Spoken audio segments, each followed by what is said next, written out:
안녕하세요. 오늘 강의를 맡은 김한주입니다.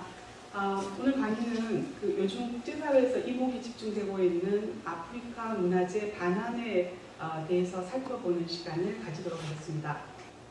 오늘 강의에서 중점적으로 다루고자 하는 국가는 아프리카 서부의 베닝입니다.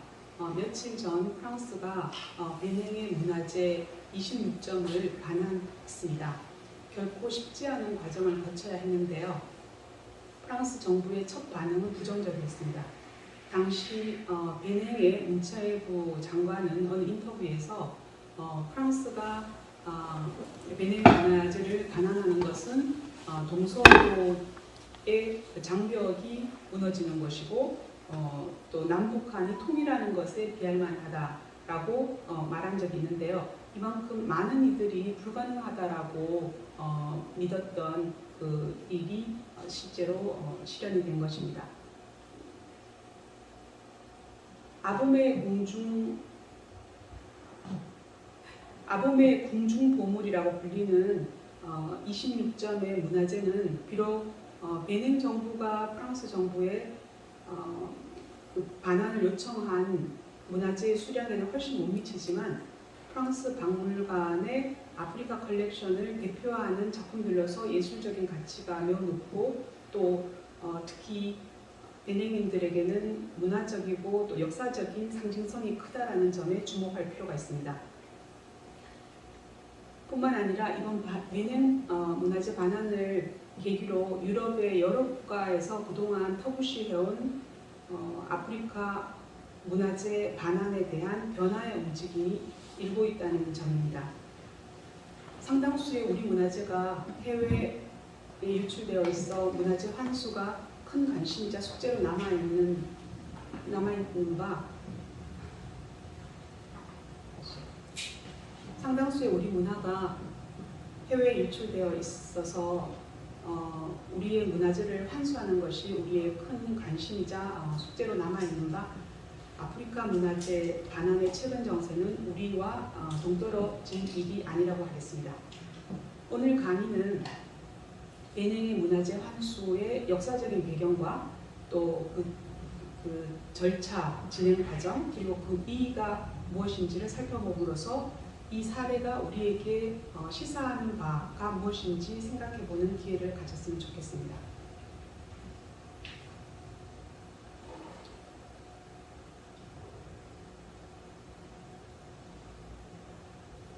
자국의 문화재가 해외로 유출된 것은 아프리카에 한정된 일은 아니지만 아프리카 대륙의 경우 문화재 해외 반출이 장기간에 걸쳐 그리고 대대적으로 이루어졌습니다.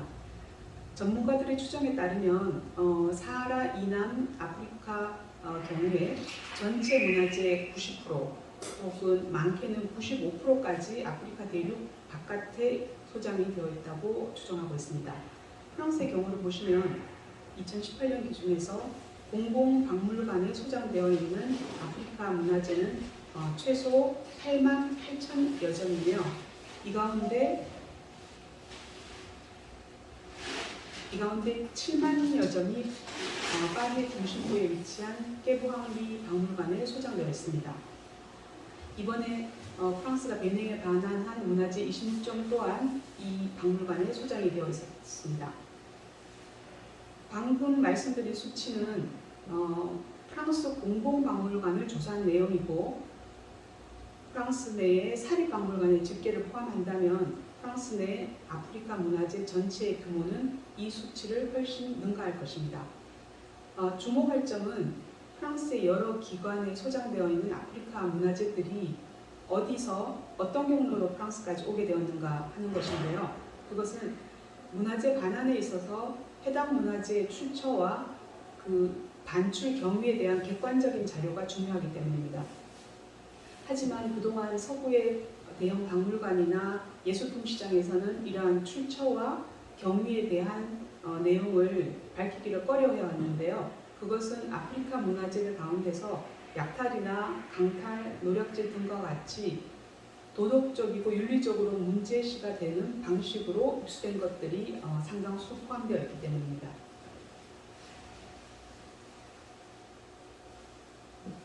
화면에 보시는 지도는 1878년에서 2018년 사이에 깨브랑리 박물관에 등록된 아프리카 컬렉션의 출처를 조사한 내용입니다. 파랗게 보이는 원이 소장품의 출처를 가리키고 그 원의 크기는 소장품의 양을 의미하는데요. 보시다시피 서부 아프리카, 그리고 중부 아프리카, 그리고 마다가스카르와 같이 프랑스의 구식민지 국가들에 집중되어 있음을 알 수 있습니다. 다시 말해서 식민지 역사와 문화재 반출이 밀접하게 연결되어 있음을 구체적으로 보여주는 것이라겠습니다. 다음은 깨브랑리 박물관에 소장되어 있는 아프리카 컬렉션 문화재들이 등록된 시점을 분석한 내용인데요. 크게 세 가지 시대로 구분이 됩니다. 먼저 1885년 이전, 그러니까 서구의 유럽 열강들이 아프리카 영토를 분할 통치하기로 결의한 베를린 회의 이전 시기와, 그리고 1855년부터 1960년에 이르는 아프리카 식민지 시대, 끝으로 1960년 아프리카 국가들의 독립 이후로 나뉘어지는데, 보시는 바와 같이 식민지 시대에 가장 집중적으로 아프리카 문화재가 반출되었음을 확인할 수 있습니다. 그렇다면 식민지 시대에 반출된 이 아프리카 문화재들이 어떤 경위로 프랑스까지 오게 되었느냐라는 것인데요. 이 문제는 역사적인 문헌과 아카이브 등 많은 자료를 바탕으로 앞으로 더 많은 연구가 필요한 부분입니다. 하지만 지금까지 알려진 내용을 볼 때 아프리카 문화재가 대대적으로 또 조직적으로 프랑스 박물관에 입수된 그 경로가 두 가지 대표적인 유형을 지적할 수 있습니다. 먼저 식민지에 파견되었던 프랑스 군대가 현지에서 가져온 물건을 박물관에 기증하는 경우입니다. 정복 전쟁 시에 제패한 국가에서 아프리카의 공예품이나 예술품, 또 심지어 인체 유골에 이르기까지 다양한 물건들을 약탈하였고, 이것을 프랑스 본토의 박물관에 기증하는 것이 당시 관례로 되어 있었습니다. 이번에 프랑스가 반환한 베냉의 문화재 26점도 마찬가지로 다호메 왕국, 그러니까 지금의 베냉을 침략한 프랑스 군대가 아보메 왕궁에서 약탈해온 것을 이후 도드 장군이 통일 박물관에 기증을 한 것입니다.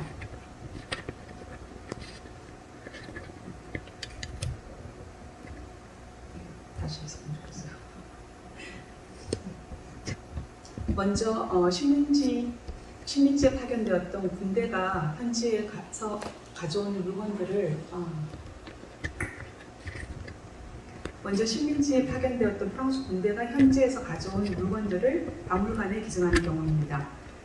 정복 전쟁 시에 프랑스 군대가 제패한 국가에서 아프리카의 공예품, 예술품, 심지어 인체 유골까지 다양한 물건들을 약탈하였고, 이것을 프랑스 본토의 박물관에 기증을 하는 것이 관례로 되어 있었습니다. 이번에 프랑스가 반환한 베냉의 문화재 26점 또한 다음의 왕국, 그러니까 지금의 베냉에서 약탈해온 것을 9일 박물관에 기증한 것입니다. 이러한 관례는 아프리카에서 뿐만이 아닌데요. 우리나라의 외교장과 의회 또한 병인 양육 때 강화도를 침입한 프랑스 군대가 이러한 관례는 아프리카만이 아닌데요.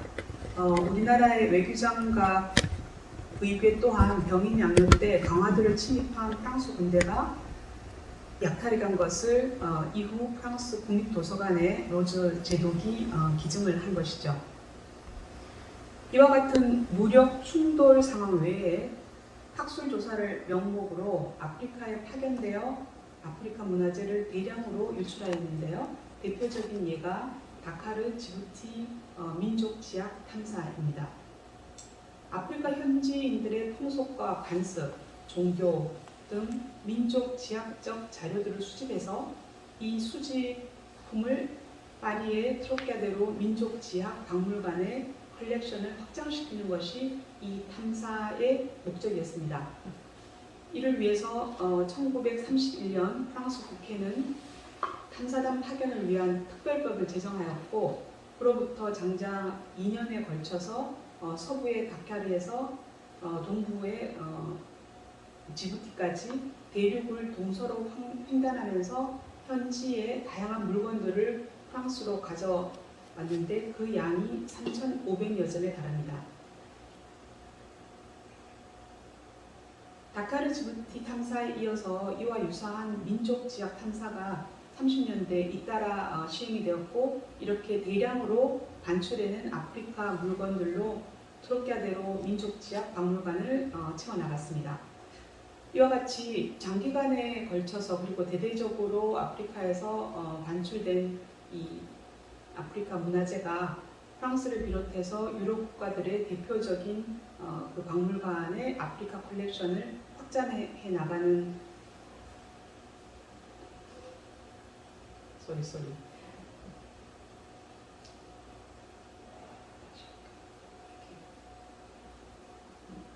다카르 지부티 탐사에 이어서 이와 유사한 민족지학 탐사가 30년대에 잇따라 시행되었고, 이렇게 대량으로 반출된 아프리카 물건들로 트로키아데로 민속지학 박물관을 채워나갔습니다.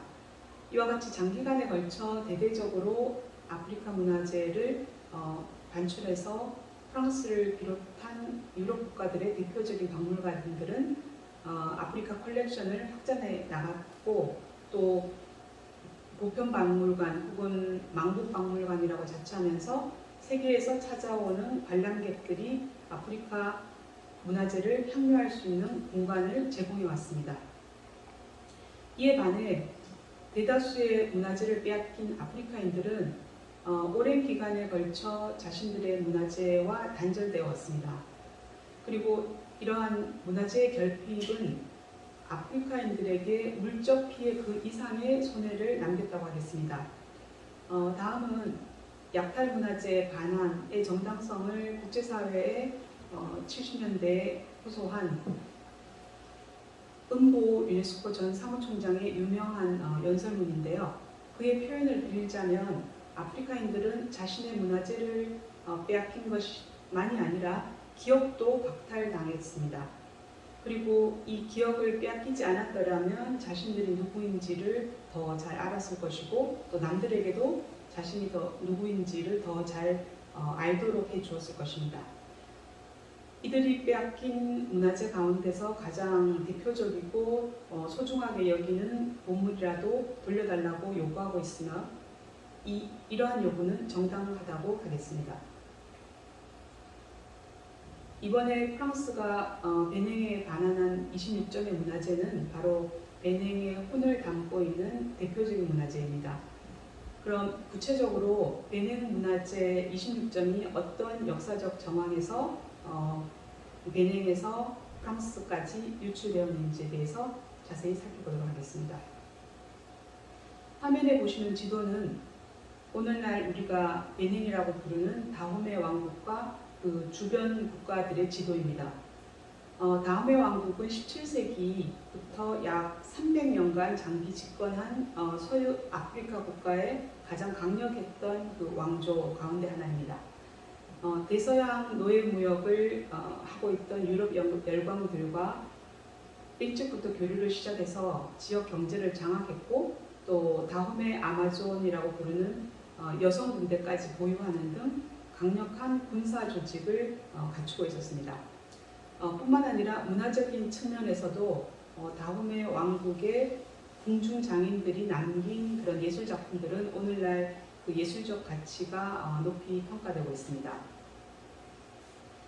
이렇게 번성하던 다호메 왕국은 1892년 프랑스 도드 장군이 지휘하는 프랑스 군대 침입을 받고 1894년까지 저항하였으나 수도 아보메가 함락하고, 또 다호메 왕국이 프랑스 송령에 들어가는 것을 끝까지 거부한 다호메 왕국의 베항젠 왕은 프랑스 군대에 체포되어서 유배지로 떠나 받고 생을 마감하게 됩니다.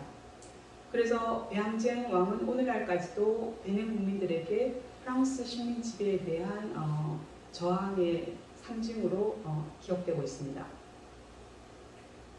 한편 다음의 왕국을 침입한 프랑스 군대가 아범의 궁궐에서 약탈한 문화재 가운데 26점은 도드 장군에 의해서 파리의 트로카데로 민족지역 박물관에 기증이 되었으며 이후 깨브랑리 박물관으로 옮겨와서 130여 년간 프랑스 박물관의 아프리카 컬렉션을 대표하는 예술작품으로서 이곳을 찾아오는 관람객들에게 선보여 왔습니다.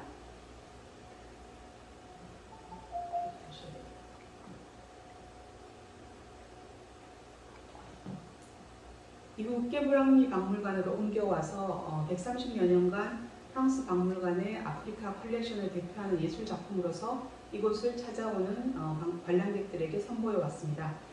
하지만 베냉인들에게 이 아범의 보물은 예술작품이기 전에 뼈아픈 과거의 역사에 대한 증인이자 조상들의 혼이 담긴 유물이라고 하겠습니다. 몇 가지 구체적인 예를 보자면은 화면에 보시는 이 문짝들은 프랑스 군대가 아범의 궁궐을 떠나면서 떼어간 그 왕궁의 궁궐의 문인데요. 그 문 위에 보이시는 그 우화적인 문양은 역대 선조왕을 기리는 그런 상징적인 의미를 지니고 있습니다. 이것은 아범의 보물 컬렉션에서 가장 유명한 그 동상들인데요. 이 동상은 다홈의 왕조의 대표적인 역대 왕들을 상징하는 동상입니다. 그래서 가장 우측에 보이시는 것이 앞서 소개드린 배항쟁 왕의 동상입니다. 다홈의 왕은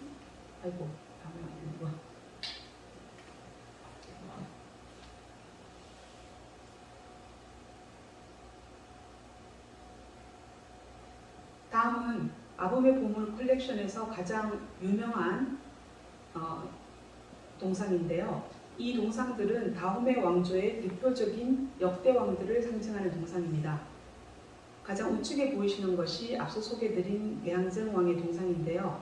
다홈의인들은 이 동상들이 왕국의 군대를 보호해준다고 여겼으며 그래서 군대가 전투에 나갈 때 그 행렬에 사용했습니다. 이 밖에도 왕의 제단이나 왕좌 또 제사의식에 사용되던 성스러운 물건들과 같이 아범의 보물은 베냉인들에게 예술적 가치를 넘어서 정신적이고 종교적인 의미를 지니고 있었다고 하겠습니다. 며칠 전 베냉에 반환된 26점의 문화재가 도착한 날 이 광경이 유튜브로 생중계가 되었는데요.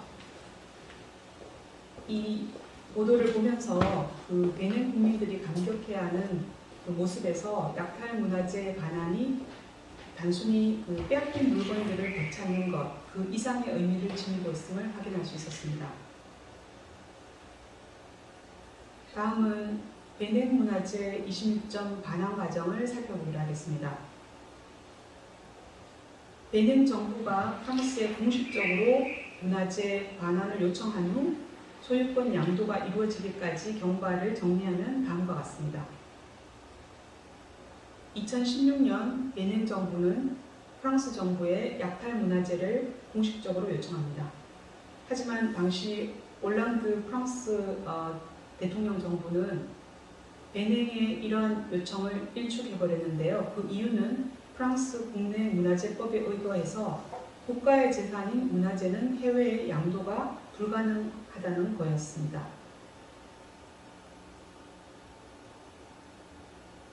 아이고, 이거 잘못 넘겼다. 다시 할게요.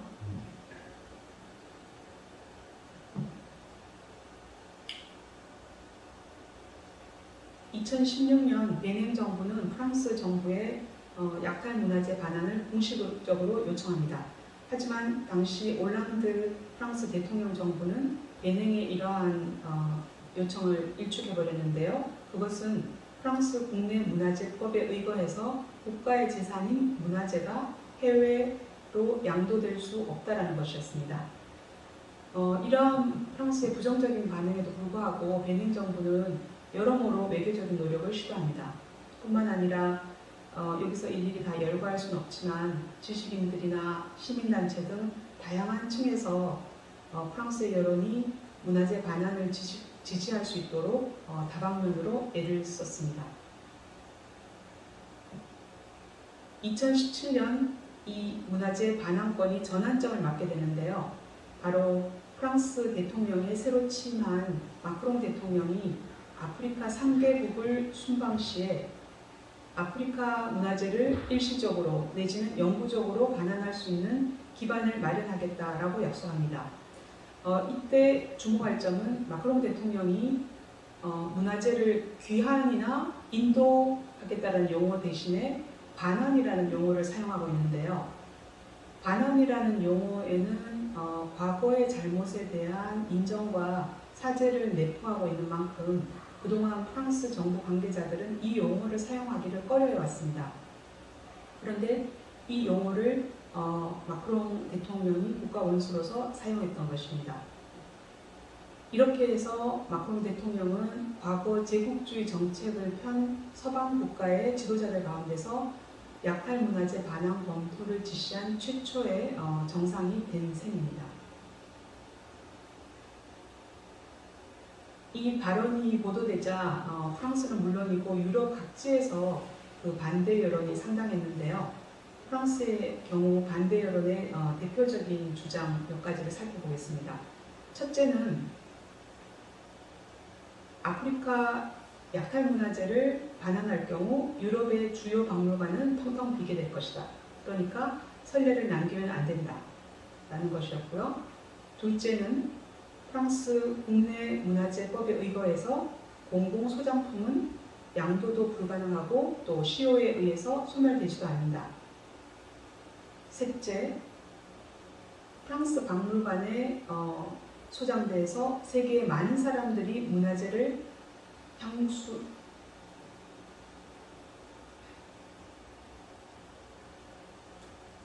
할게요.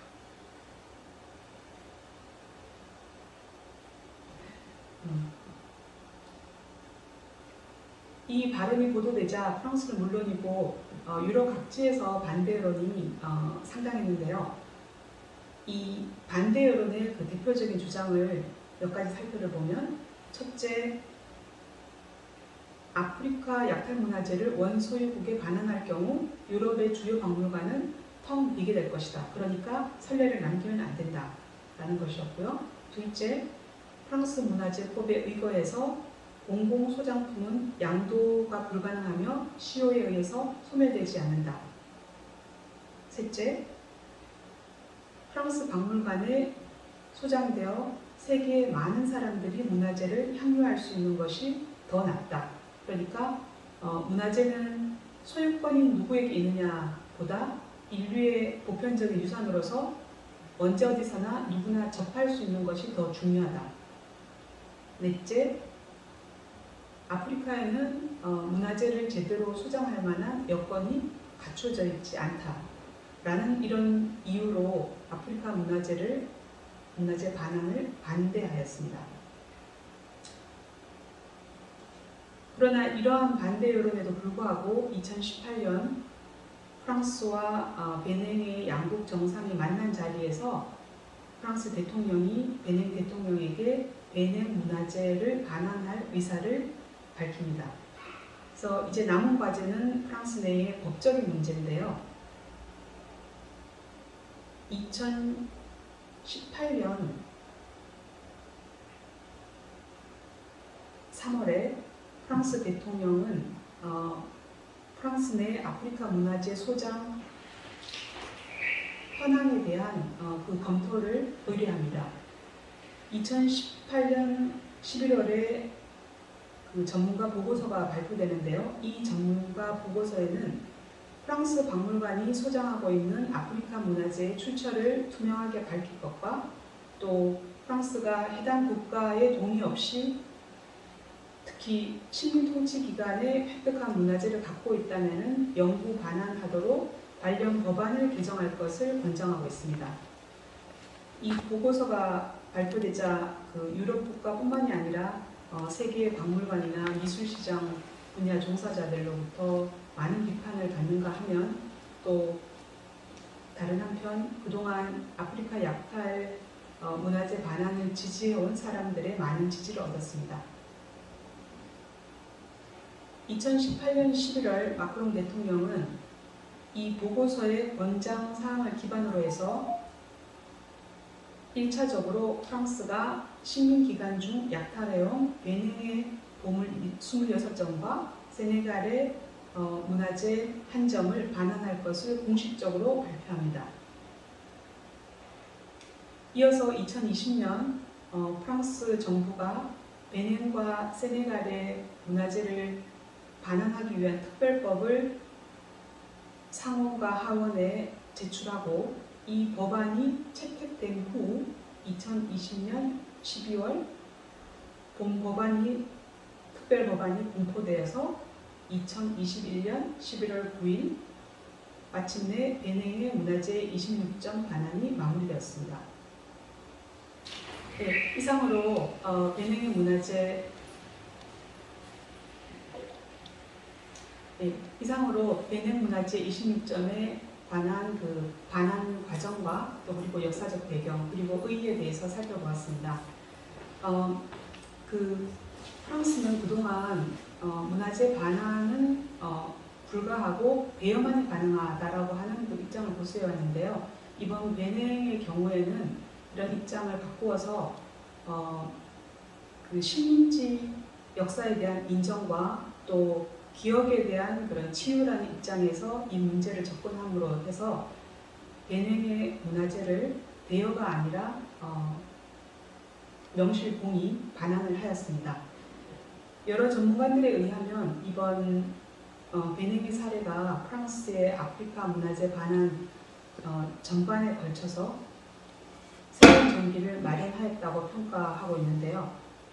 그동안 국제협약이나 국내 문화재법에 의해서 난항을 겪었던 그 약탈 문화재 반환이 법적인 근거보다 이와 같이 도덕적이고 윤리적인 차원에서 접근하였다는 점은 우리에게 시사하는 바가 크다고 생각합니다.